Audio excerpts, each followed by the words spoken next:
गोटे photo frame भितर गोटे राउंड शेप को आम डिजाइन करी से फ्रेम रे केमती कौन रखा मत 3-4 जन सब्सक्राइबर मोर पचार किंतु ये वीडियोटा करने टाइम हो ये जो फोटोटा आप देखुं या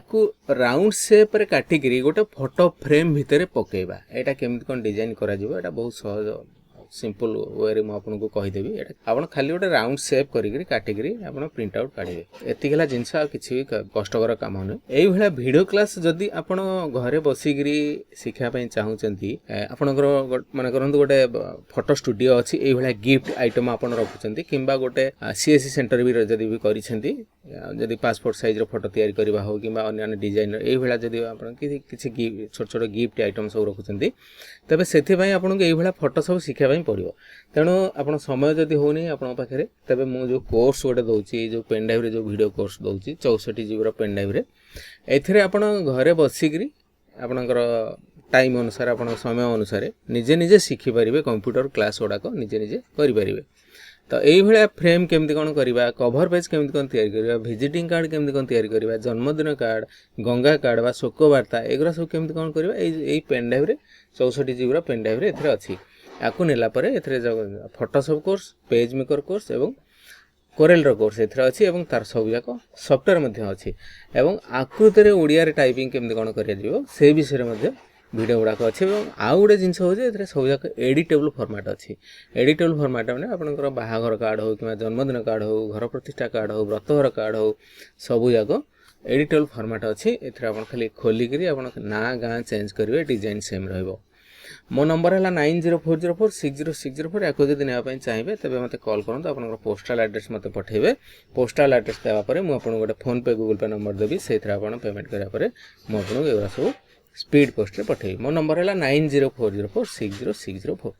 फोटो फ्रेम राउंड फ्रेम भितर ये फोटोटा को रखापी आमको जो स्क्वायर साइजटा फोटो आम पाखे थाए साधारणतः तेणु आमको यहाँ राउंड शेप करके काटापी पड़ो मन करूँ आपणकर ये जो जिनसटा अच्छी यहाँ फ्रेमटा को आपण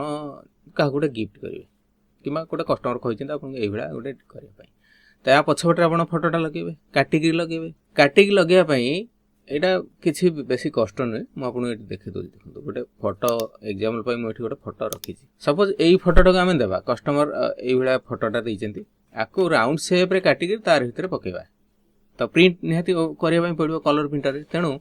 यार माप जोटा हूँ 17.5 इंटू 17.5 सेंटीमीटर स्केल गोटे धरवे स्केल 17.5 इंटू 17 वाइड हम 17.5 हाइट हम 17.5 अर्थात गोटे राउंड शेप तेणु ये फोटो जहाँ से देते डज नॉट मैटर से फोटो जोटा देते एटार साइज से देखिए संपर्क नहीं तेणु आप कौन करेंगे ना ये जो राउंड शेप करेंगे ये यार किसी माप ना दरकार नहीं किंतु फोटोटा आपंकर टी हाई रिजोल्यूशन होता दरकार तेणु ये आप क्लिक करेंगे यहाँ हूँ एलिप्टिकल मर्क्यू टूल फोटोशॉप यहाँ हूँ एलिप्टिकल मर्क्यू टूल तो ये क्लिक करी एमती गोटे राउंड शेप गोटे सर्कल गोटे बनईदेवे ये मन रखु जे मुझे शिफ्ट प्रेस करी राउंड शेपटा बनाऊँगी मन करूँ मुझे क्लिक कली कंट्रोल डी प्रेस कर क्लिक कली कीबोर्ड रे शिफ्ट धरिकी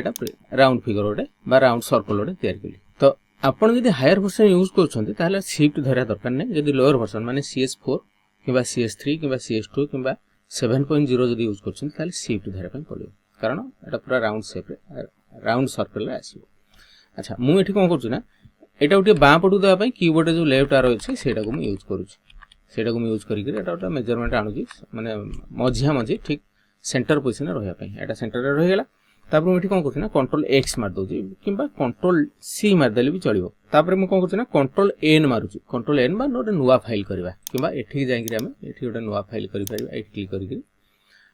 जो अच्छी बर्तमान आमर जेहेतु थिला केते 17.5 इंटू 17.5 ये जो अच्छी आम पिक्सेल बदल ये CM टा ना सेंटीमीटर यहाँ कौन करा 17.5 इंटू हाइट है 17.5 रिजोल्यूशन टाक आम करदे 300 तापर ये ओके रे क्लिक करवा तापर ये कंट्रोल V प्रेस करदे तापर ये क्लिक करवा कोडी move tool control T press करी एमती टाणीदेवा तो यहाँ है आपंकर फोटो फ्रेम देखो यहाँ है 17.5 इंटू 17.5 एतिक रखिकी कीबोर्ड आम एंटर मारदे तो ये देखो केमी 17.75 हो ना एठी आपन देखो 0 ये जो स्केलटा अछि 0 एठी देखो 17 एठी 17.5 जानि पाले तापर एटा को आपन प्रिंट करिवे प्रिंट कर सला परे याकू कोइंची रे याकू चारि पटरू काटी देबे काटी गिरी सेई फ्रेम भितरे पके देबे